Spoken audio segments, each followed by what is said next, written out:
Welcome back to the Iwaki Show, and today we're talking about game number 2 between the Colorado Avalanche and the Winnipeg Jets, where Colorado takes the game 5-2 and evens out the series at 1.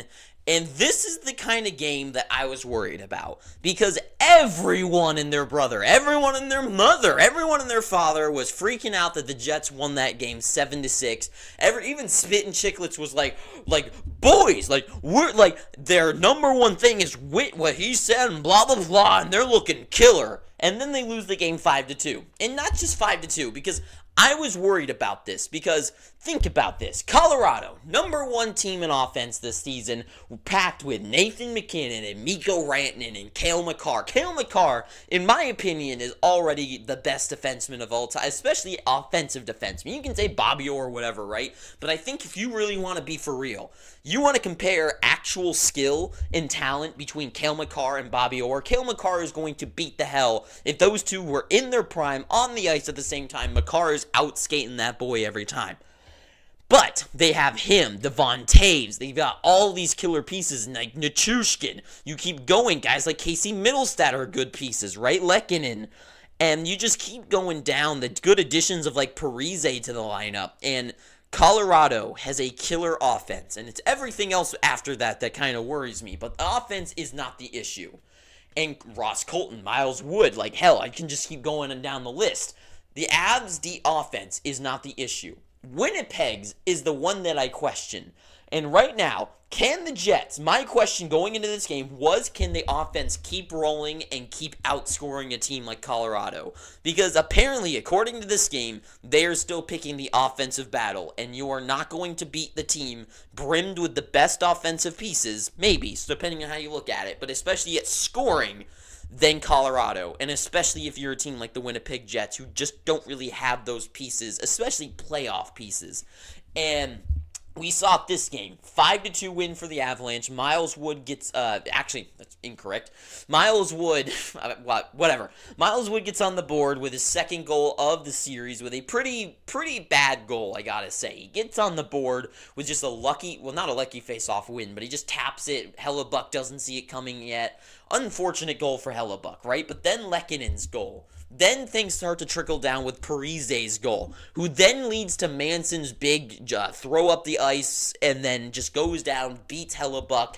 And this is where I'm starting to get worried, really worried, because the Winnipeg Jets' whole thing going into the playoff, people in the comments are like, they're the best defense in the league, I beg your pardon. And I'm like, no, they have Connor Hellebuck and a solid forward piece core that can really slow them down. And in an 82-game regular season with the best goaltender in the league, who's a brick wall, is going to outplay those kind of teams throughout the season. But when you get in a actual war against a team like the Avalanche, that is when you really need to step up that defensive game. And right now, instead of stepping up defense and really trying to do the sword versus shield tactic, instead the Jets have gone, screw it, we're going sword to sword.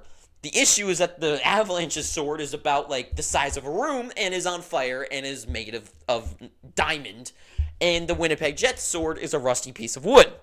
That was killer in first game, and then it broke this one. Because the guys that get on the board, Gustafsson and Scheifele. You don't get Kyle Connor getting 2 goals a game. You don't get a whole bunch of goal scorers. You get 7 goals on the board. No.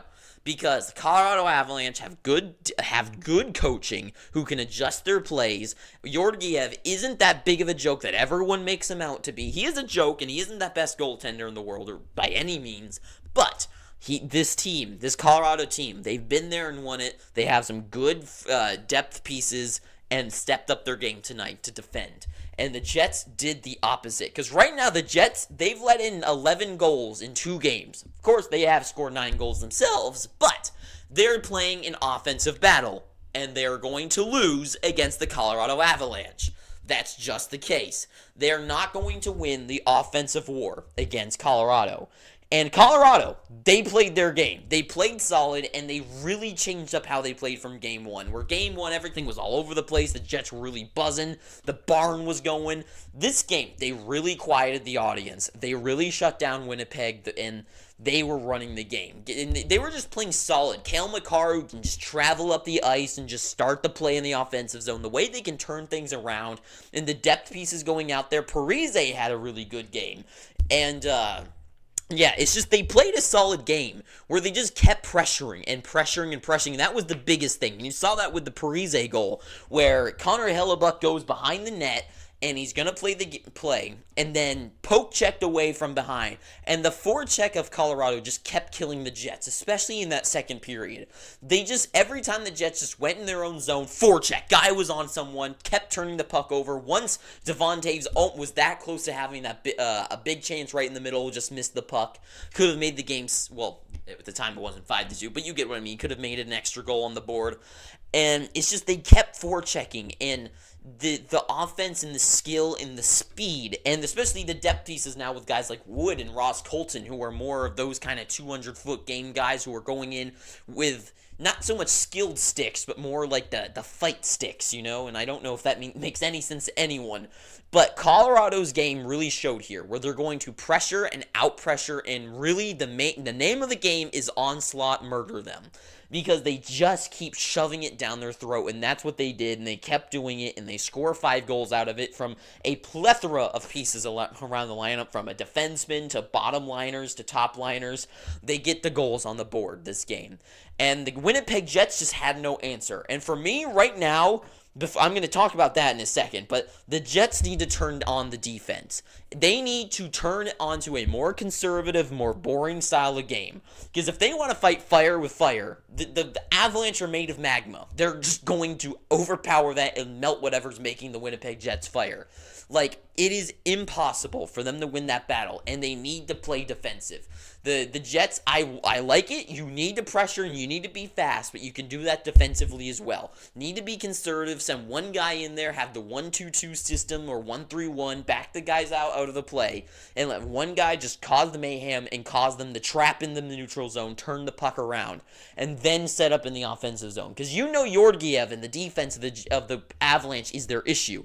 If you can just pressure them in their own zone, maybe mess them up a little bit down there, but then really trap them in the neutral zone, which is the issue, I gotta say, because that is where the Avalanche are most dangerous, is up the play, especially with guys like Makar. But if you back all 4 guys out of the offensive zone, have one guy get someone along the boards, and then trap the guys like Makar going up the ice in the neutral zone with 3 guys on a wall, that's going to be a lot better of a solution than trying to send all guys down there to pinch down low, and the Avalanche are able to outskate you every time. They need to back the boys up. They need to turn off the afterburners a little bit and calm down the play.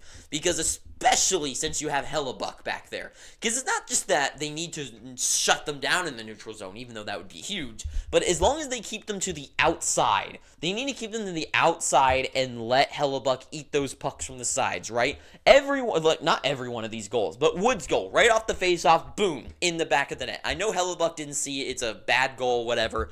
But it's still the same. It is technically in the slot where that happened, right? Parise's goal, bad play by Hellebuck behind, beating pressured by the Avalanche, right? They need to keep the pucks to the outside. Don't let the Avs just like pressure and just like turn the puck over. Manson's bad once again. I mean, I know it's kind of he gets out of the box, he throws up the play. That's kind of, I don't want to say I mean, they know that was going to happen. They could have had a guy back up a little bit because they knew that was going to happen. But at the same time, like, it just shows again, like, there's a guy not back there. And the turnaround play of the Avalanche is so strong. The way they can go down the ice with their pieces is huge.